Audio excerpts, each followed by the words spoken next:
Hello বন্ধুরা, আজকে ছোট্ট একটা ব্লগ নিয়ে আমি চলে এসেছি। আজকে আমি গেছিলাম বারুইপুরে ক্লায়েন্টকে নামাতে।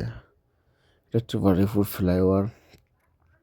ফ্লাইওভার থেকে নেমে আমি ডাইনে চলে যাব, চম্পারাটি হয়ে আমি চলে যাব।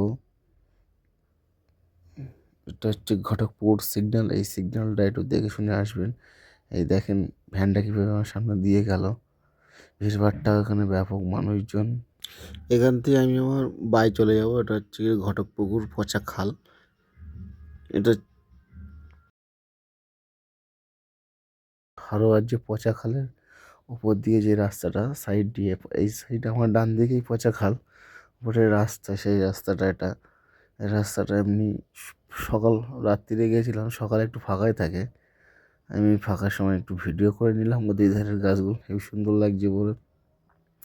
এখানে কিন্তু পুলিশ দাঁড়িয়ে থাকে এই মোড়টা পার হলে। আমি সিট বেল্ট পরেছিলাম পুলিশের জন্য, সিট বেল্টটা গলায় লাগছে বলে খুলে দিয়েছি। সিট বেল্টটা খুলেই আমি গাড়ি চালাচ্ছি। এবার এখানে গলায় লাগছে, অনেকক্ষণ ধরে পড়ে আছি তো, গলা সাইডে দাগ হয়ে। এখানে সব চাঁদা ধরছিল। এখানে আমাকে আবার চাঁদা দিতে হলো 20টা টাকা। আমি জিজ্ঞেস করলাম কিসের জন্য, বললো এই খেলা চালাচ্ছে ওই জন্য।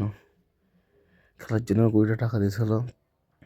এটা যে হারোয়া ব্রিজ থেকে নেমে ডাইনে আসলেই এই জায়গাটার চারিধার দিয়ে গাছপালা, দুই ধার দিয়ে ঘেরি, মাঝখান দিয়ে বসার জায়গাও আছে।